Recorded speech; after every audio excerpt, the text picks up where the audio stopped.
O Espírito Santo colocou no meu coração de trazer uma palavra muito especial nessa noite, com base na vida do rei Ezequias.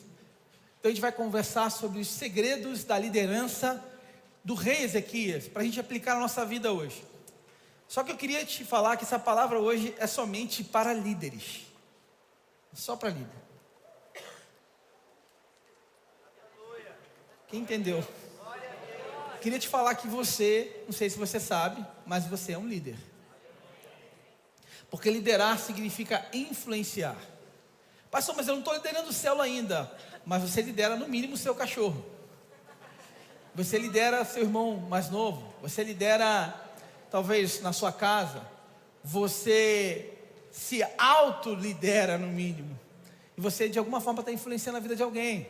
John Maxwell, por exemplo, no seu livro 360 graus, ele fala sobre a liderança como influência. Ele fala que o membro de uma equipe, ele pode liderar até mesmo o seu líder, por causa da influência que ele carrega. Ele pode liderar liderança leste ou oeste, os seus pares, por causa da influência que carrega. Então você foi chamado para ser um líder. Todos aqui foram chamados para ser líderes. Você pode dizer amém para isso? Então fala para o seu irmão, fala assim, você foi chamado para ser líder. Fala para ele, você foi chamado para liderança. Então, como líder, eu queria conversar com vocês sobre os segredos da liderança de Ezequias. Deu certo aí, Pedrão? Obrigado, filho. Bota aí pra gente isso. Os segredos da liderança de Ezequias. É isso aí. Deixa eu te falar uma coisa. Imagina um líder que viveu grandes desafios no seu tempo, que herda um trono totalmente vivendo uma apostasia, aonde a prática da oração, a prática da confissão, a prática do culto ao Senhor já foi parada, exterminada. Imagina um líder que recebe um trono em crise, onde a sua nação é oprimida pelo rei Senaqueribe, e ele agora tem o desafio de liderar e de influenciar e de mudar o contexto. Esse é o contexto do rei Ezequias. E o que me chama a atenção na história dele é que você vai perceber o impacto que ele gerou na vida do povo de Judá, a partir da sua posição como líder, da sua maneira de influenciar como líder, a revolução e a reforma que ele gerou, espiritual, a reforma estrutural que ele gerou a partir do seu posicionamento em Deus. Então, abra sua Bíblia, Segunda Reis, capítulo 18. Eu não vou ler agora, mas você já vai deixar aberto a sua Bíblia aí, porque a gente vai conversando e nós vamos lendo. A minha ideia é tentar fazer um apanhado da história do rei Ezequias, fazer um resumo da história dele. Pra você ter uma noção, a história do rei Ezequias, ela está desde o capítulo 18, Segunda Reis, até o capítulo 20. Ela também está no livro de 2 Crônicas 29 até o capítulo 32, e também está no livro de Isaías, o capítulo 36 ao 39. Então eu vou tentar fazer aqui um resumo da história dele, e para a gente encarar aqui aplicações práticas para a nossa vida, para esse tempo, que a gente pode aprender com Ezequias. Então eu vou te dar aqui 4 lições, tá? 4 lições importantes no governo de Ezequias. Primeira lição: a sua maior habilidade não vem do que você pode fazer, mas de quem você representa. Vou repetir, a sua maior habilidade não vem do que você pode fazer, mas de quem você representa. Olha que interessante, a história de Ezequias é no 14º ano do seu reinado. Ezequias é surpreendido pela sua maior ameaça, o rei Senaqueribe, que invade Judá e conquista algumas cidades em torno de Judá. Ezequias era o rei de Judá, e agora ele tem o desafio de enfrentar a maior ameaça, talvez, do mundo. Senaqueribe tinha um império, ele começou a conquistar cidades vizinhas, começou a conquistar vários lugares, já tinha derrotado o Egito, já tinha derrotado vários lugares, e agora ele se vê diante dessa grande ameaça chamada rei Senaqueribe, e ali, sobre aquela ameaça, com 185 mil soldados. A Bíblia não vai dizer quantos soldados Ezequias tinha, mas era muito inferior comparado ao rei Senaqueribe, com certeza. com certeza era desproporcional. Ezequias então sente medo. E eu queria te falar que talvez você está aqui, você também sente medo. Você também sente medo. Talvez você está aqui hoje, você veio aqui com muito medo. Mas não é pouco não. Você está diante de um desafio, de uma situação, de um exército muito maior do que o seu. Eu não sei qual é a sua ameaça. Eu não sei qual é o tamanho da situação que está te amedrontando. Mas eu sei muito bem que às vezes a gente sente medo. E muitas vezes eu sinto medo. Preciso confessar para você. Muitas vezes eu sinto medo. Muitas vezes eu estou diante de um desafio maior do que eu. E é muito legal isso, porque o medo faz a gente reconhecer que a gente precisa do sobrenatural para a gente alcançar coisas maiores do que a gente. Então o rei Senaqueribe não tem outra coisa a não ser se curvar diante do Senhor e falar com Deus e buscar a Deus. E ele recebe uma palavra de Deus. Ele recebe uma resposta de Deus. É isso que eu quero ler com você. 2 Reis, capítulo 19 já. O verso 32, vem a resposta do profeta Isaías, contemporâneo de Ezequias. A resposta de Deus através do profeta Isaías.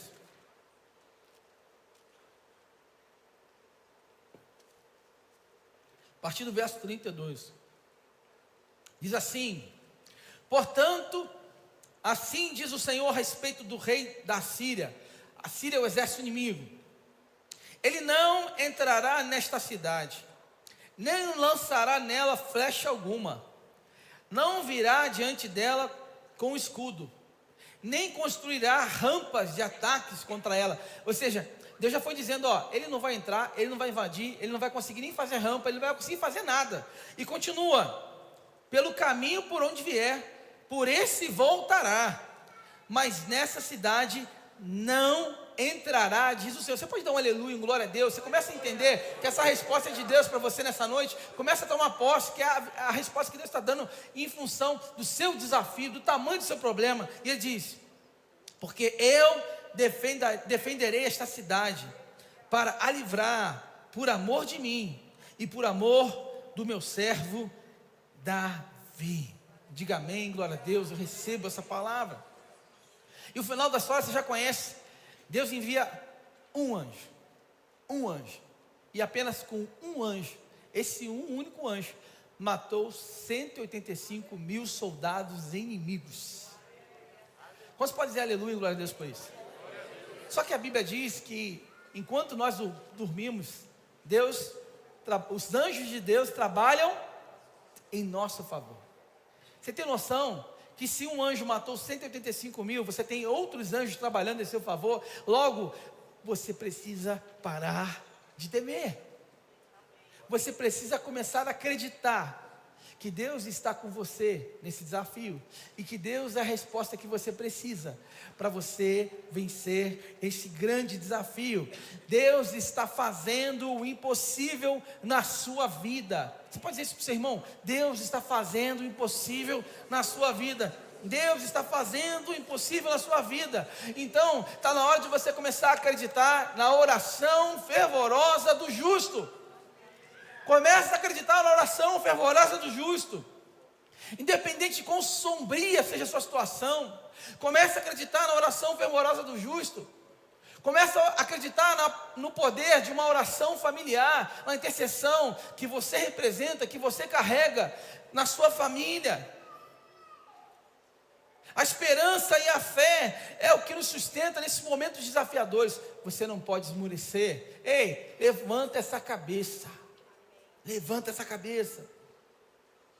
Segunda lição que a gente vê na vida do rei Ezequias: sua fé na provisão de Deus deve caminhar lado a lado com sua dedicação à preparação e ao planejamento.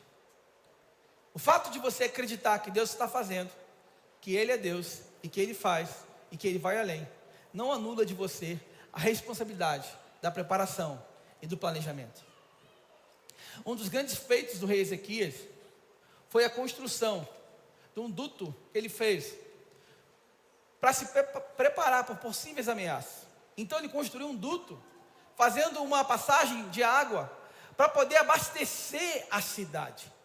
Ele planejou aquele duto, e esse duto passava por dentro das muralhas, e o que aconteceu é que foi achado uma inscrição que falava sobre a construção desse duto de uma forma extraordinária. O planejamento deles naquele tempo de construção é uma coisa linda. Uma criança nadando no local, ela achou a inscrição e contava sobre como eles construíram esse duto. Eles iam cavando de um lado, de um outro, duas equipes, até que eles conseguiram se ouvir e se enquadraram ali e fizeram essa passagem extraordinária, histórica, na construção desse duto. A minha pergunta é: você está agindo de acordo com aquilo que você espera de Deus? Você está agindo de acordo com aquilo que você pede para Deus? Quem sabe você ora pela sua família, pede restauração na sua casa. Mas e a sua parte? Você já fez o curso Homem ao Máximo, Mulher Única? Já estudou, por exemplo, Casados para Sempre? Você já está sendo cuidado, está sendo discipulado? Quais passos efetivos você está dando em direção àquilo que você espera de Deus? O quanto realmente você está disposto a viver aquilo que você prega ou aquilo que você diz que quer? O nosso maior desafio é percebermos se nós estamos caminhando realmente na direção daquilo que nós esperamos de Deus. Porque às vezes a nossa oração, ela é incoerente com aquilo que a gente está vivendo. Quem está entendendo o que eu estou falando? Contei um exemplo de manhã, de uma situação, de uma pessoa que nós conhecemos. E há muitos anos ela orava para conhecer alguém, para ter alguém, mas não dava certo com ninguém. E ela não entendia o porquê. Até um dia que a gente teve coragem de falar para ela: olha só, eu acho que o perfil que você está buscando não tem a ver com aquilo que você tem escolhido. Será que você não está errando nas suas escolhas? Será que a sua escolha não está equivocada? E um simples conselho, com base naquilo que Deus direcionou, fez com que ela repensasse, e rapidamente. No próximo namoro já deu certo, e já virou casamento. Quem está entendendo o que eu estou falando? Solteiros estão pegando a mensagem? Solteiros estão aqui, estão pegando essa mensagem? Porque às vezes a gente espera uma coisa de Deus, mas a gente está dando passos na direção contrária. E às vezes é incongruente aquilo que a gente espera com aquilo que nós somos. Vocês estão entendendo o que eu estou falando? Então o nosso planejamento precisa estar alinhado com aquilo que a gente recebe de Deus. O nosso planejamento, a nossa preparação precisa estar alinhado com aquilo que a gente espera de Deus. Então a gente precisa se antecipar muitas vezes diante de possíveis desafios, para a gente estar preparado adequadamente. Nenhum divórcio acontece de repente. Nenhum tropeço acontece de repente. Ninguém acorda e fala: hoje eu vou adulterar. O adultério, ele é planejado. Eu sempre falo que existe uma diferença entre o tropeço e a queda.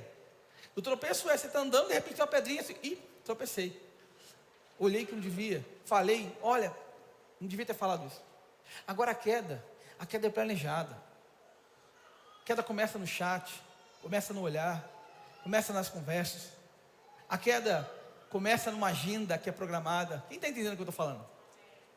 Então, se você espera que a sua vida mude em Deus, se você espera um grande milagre em Deus, seja ele no seu casamento, seja ele com seus filhos, seja ele a restauração da sua casa, seja ele a restauração financeira, você vai ter que se planejar e se preparar e caminhar e dar passos nessa direção, seja ele no relacionamento. Então você precisa entender que aquilo que você tem que fazer, Deus não vai fazer. Quem está entendendo o que eu estou falando? Está fazendo sentido, sim ou não, gente? Deus não vai fazer. Ah, pastor, eu quero tanto prosperar, eu quero ser empreendedor, eu quero fazer minha empresa crescer. E o que você está dando passo? Quanto você está investindo? Está investindo em curso? Você está estudando sobre isso? Está lendo? Está buscando? Está procurando ter fome e sede para aprender, para se desenvolver, para ir além, para romper? Precisamos estar realmente preparados para as grandes oportunidades que Deus quer entregar para nós hoje, irmão. Grande oportunidade que Deus quer entregar para nós hoje. Soluções criativas, inovadoras, conselhos sábios. Está preparado? Quais são as suas estratégias de crescimento? Pergunta para o seu irmão.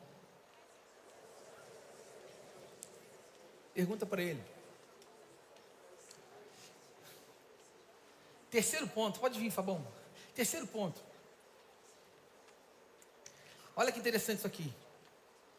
Seja criterioso com tudo que você permite entrar em seu coração. Diga amém, aleluia. Vamos de novo. Seja criterioso com tudo que você permite entrar no seu coração. Olha só o texto, 2 Reis, capítulo 20. A gente já vai agora para outra história de Ezequias. Já passamos da vitória dele para o Senaqueribe. Sabe o que aconteceu com o rei Senaqueribe? Depois que o seu exército foi derrotado por um anjo, ele vai a um templo pagão para adorar aquele deus pagão. E lá ele é morto por seus 2 filhos. Esse é o final trágico do rei Senaqueribe. Pensa um rei que humilhou o povo de Deus, humilhou Ezequias, afrontou o Deus Yahvé. E esse foi o final dele. Então, seja criterioso com tudo que você permite entrar no seu coração. 2 Reis, no capítulo 20, a gente vai para a história onde agora Ezequias fica doente. E ele fica à beira da morte. E quando ele está doente à beira da morte, com uma sentença declarada já sobre ele, o profeta vai ao palácio e fala com ele: ó, rei, põe a tua casa em ordem, que você vai morrer.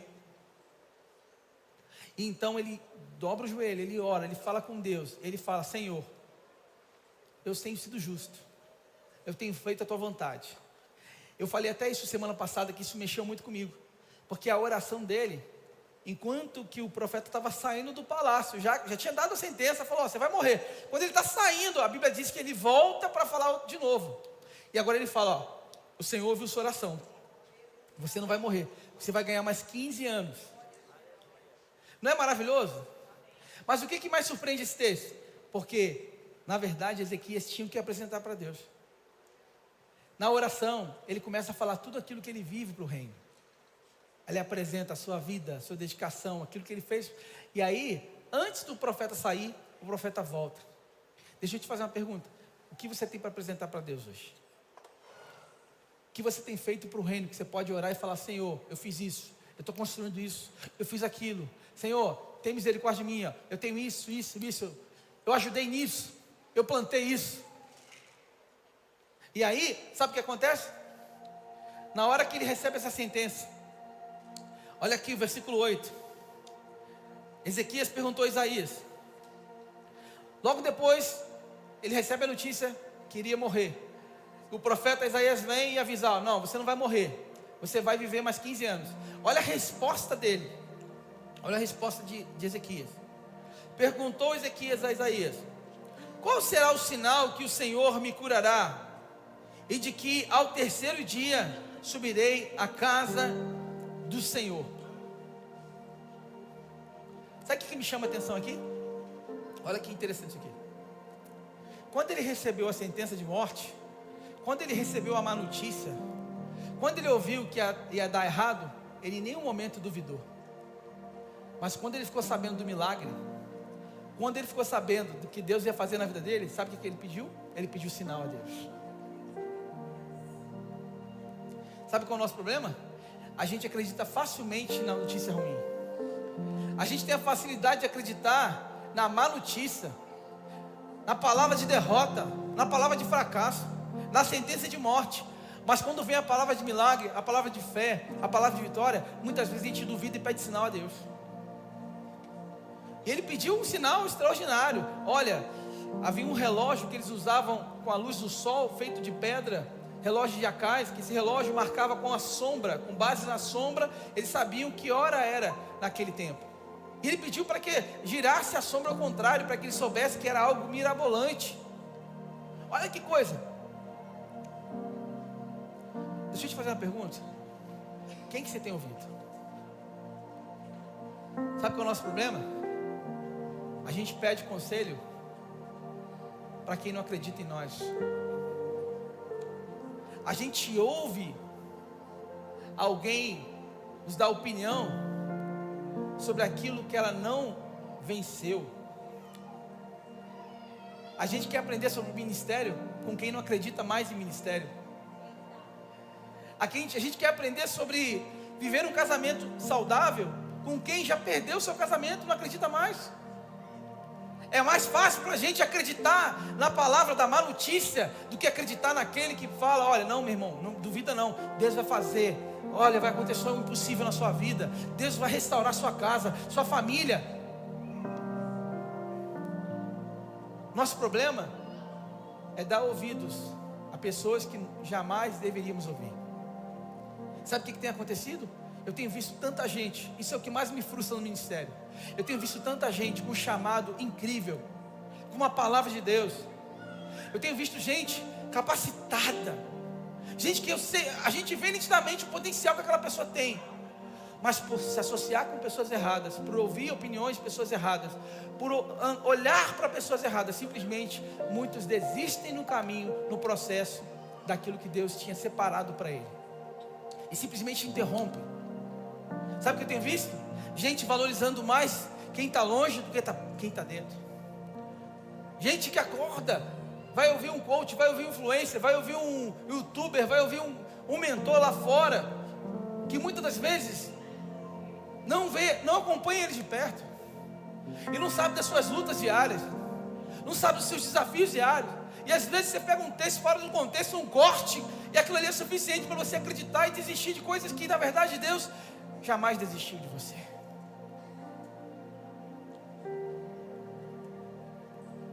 Eu creio que Deus está levantando uma geração de homens e mulheres fortes, que não desistem do seu chamado, do seu propósito, da sua missão. Eu creio que Deus está levantando uma geração de homens e mulheres que vão romper, que vão dar fruto e que vão construir uma vida com frutos eternos e não momentâneos. Nosso problema é por ouvir pessoas erradas.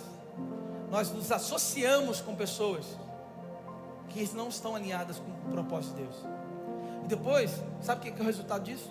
Você vai desistir, você vai parar, você vai interromper. As suas prioridades, os seus valores começam a mudar. É isso que acontece. A quem você tem ouvido? Zacarias recebe uma palavra de um anjo: ei, você vai ser pai. Sabe o que Zacarias fez? Zacarias duvidou. Eu sou idoso, eu não tenho como ser pai, como isso vai acontecer? E sabe o que aconteceu?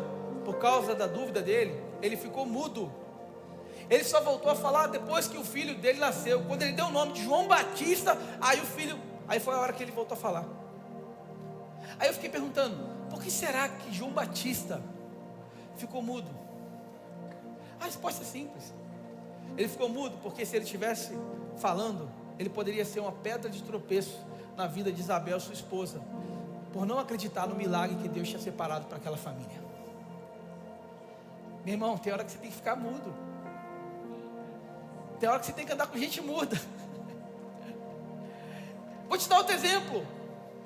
Jesus, quando está diante, quando ele fala ali do projeto, do plano de Deus para a vida dele, Pedro ouve aquilo e fala: você está maluco? Não, você não pode deixar isso acontecer com você, Jesus. Isso não faz sentido. E Jesus olha bem sério para ele e fala: para trás de mim, Satanás. Irmão, deixa eu te contar um segredo. Deixa eu te contar um segredo.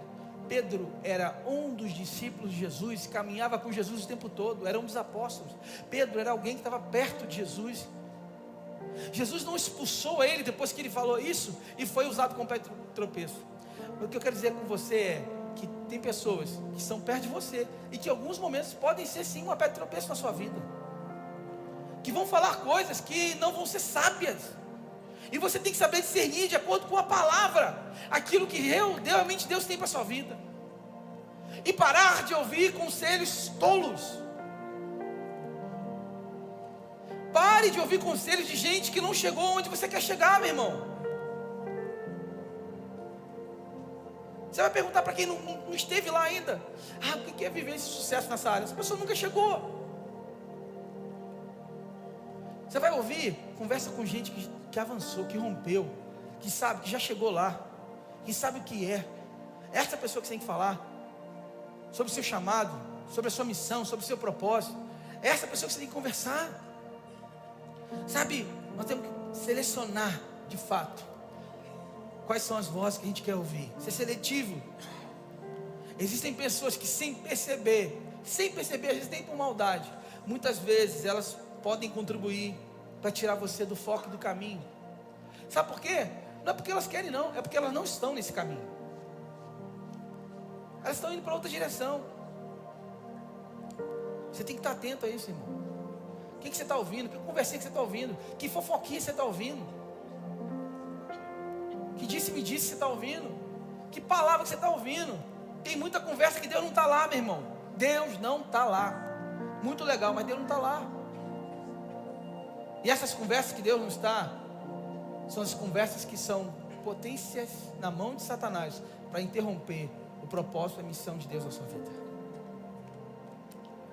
Precisamos estar atentos a isso. Cuidado com as bajulações. Cuidado com as bajulações. Cuidado com aquelas pessoas que só falam o que você quer ouvir. Só falam o que você quer ouvir. Você é lindo, você é tchutchuco, você é maravilhoso, você nunca erra. Cuidado. Cuidado com essas pessoas. Ande com pessoas que tenham coragem de confrontar, que tenham coragem de falar para você aquilo que você não quer ouvir, que pode chocar você, mas vai mudar você, vai fazer você crescer. Cuidado com as pessoas que duvidam do que Deus tem para você. E quarto, última lição que a gente aprende aqui com a história de Ezequias. Repete para quem está do seu lado, fala para ele assim: sua origem não define seu destino. Sua origem não define o seu destino. Irmão, pelo amor de Deus, o rei Ezequias tinha tudo para agir completamente o contrário. Seu pai, um idólatra, um ímpio. Seu pai fez tudo que era errado, práticas pagãs, corrupto.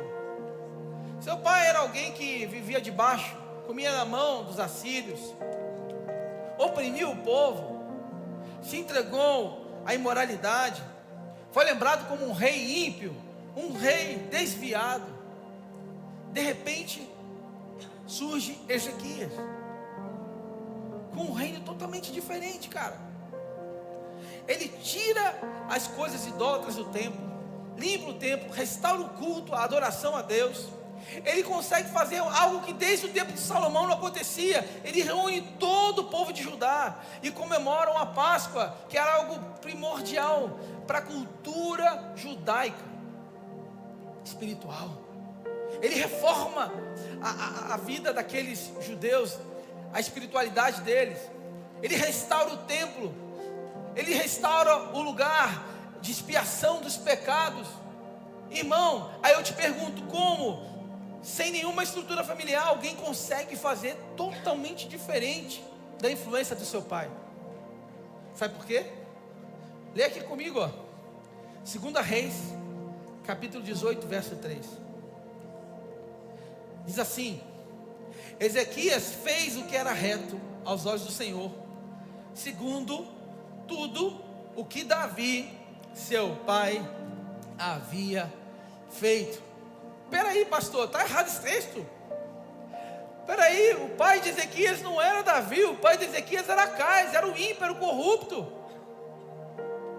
Quando vi esse texto eu fiquei pensando: Senhor, por que ele é? Sabe o que Deus falou comigo? Ele me disse o seguinte: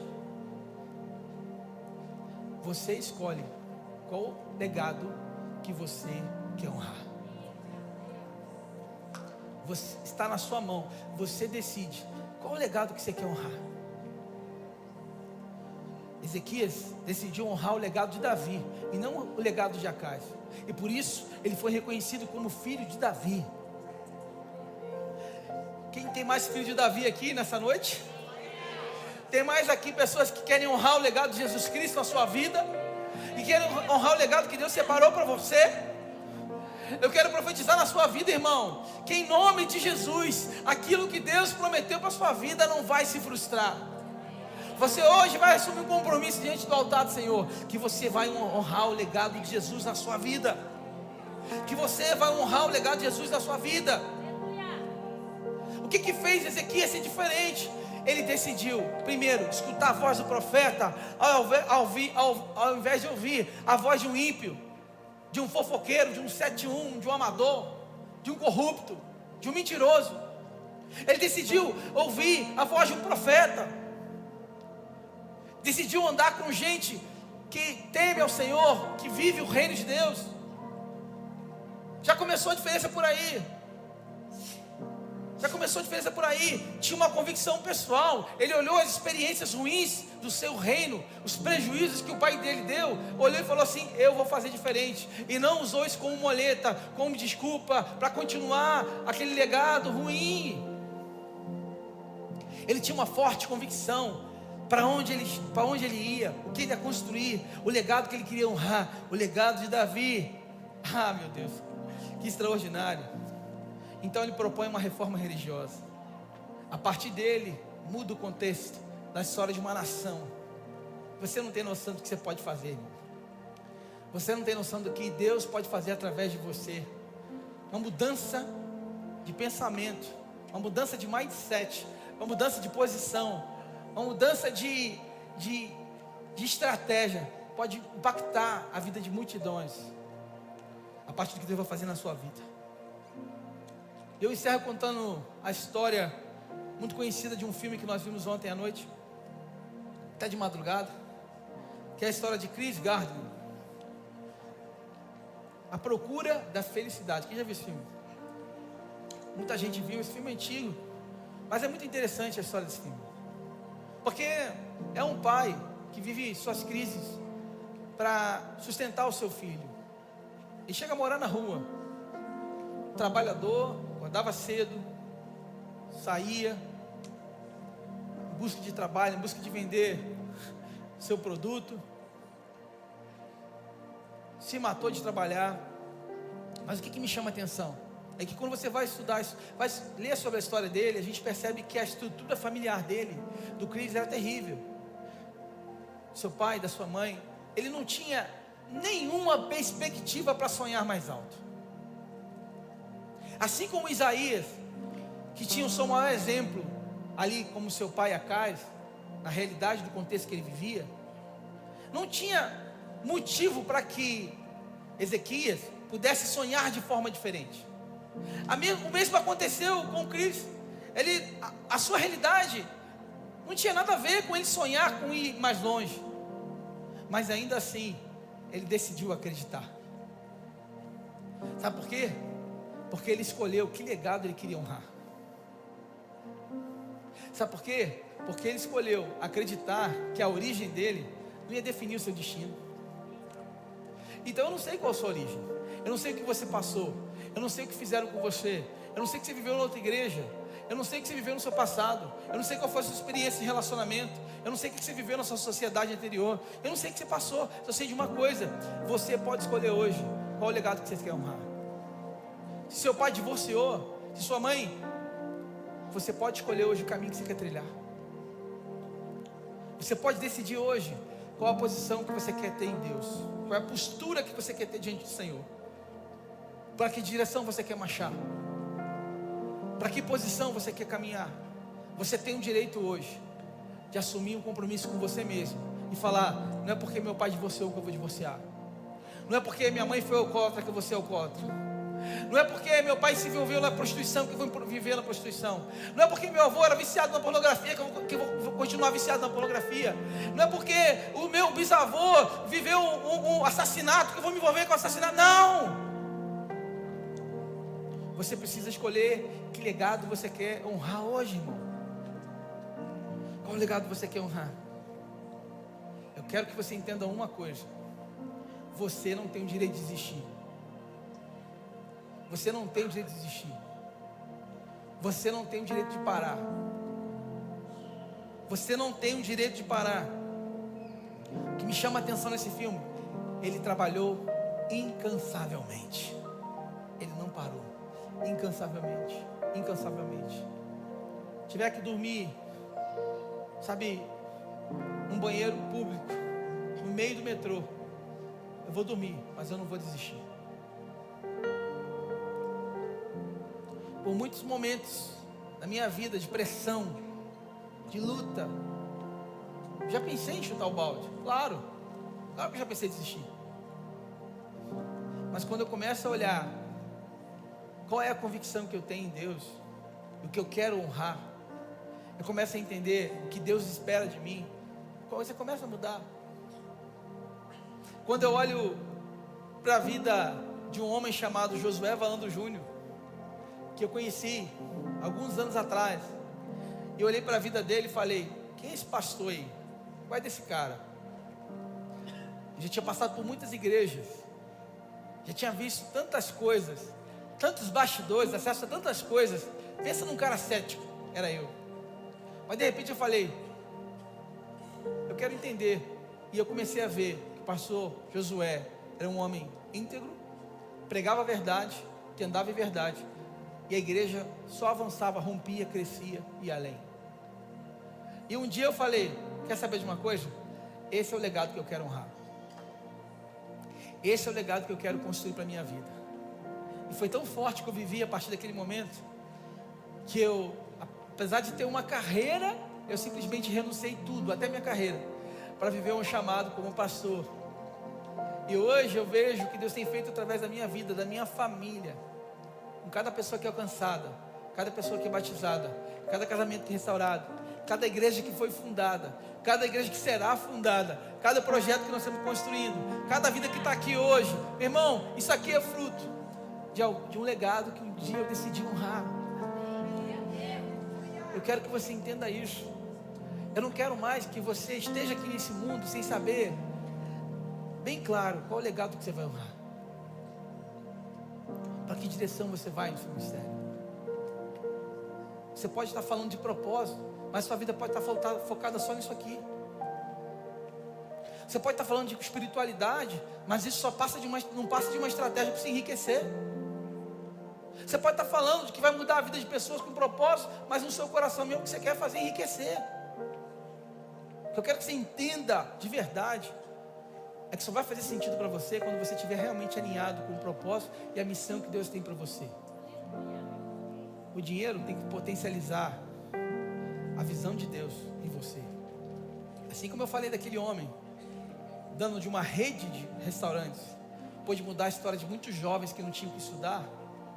Eu não sei qual é o plano que Deus tem para a sua vida, mas eu te falo uma coisa: é muito grande e vai impactar a vida de muita gente.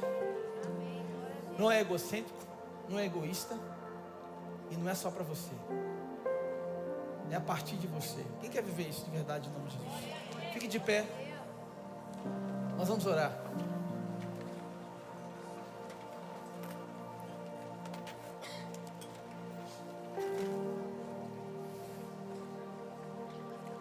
Aprenda a transformar pequenas oportunidades em grandes oportunidades. O que me choca também na história desse filme é que era um estágio não remunerado, mas que transformou na oportunidade dele ser um grande milionário e abrir sua empresa.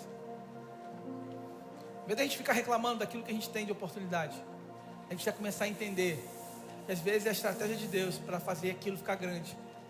É o começo da nossa vida.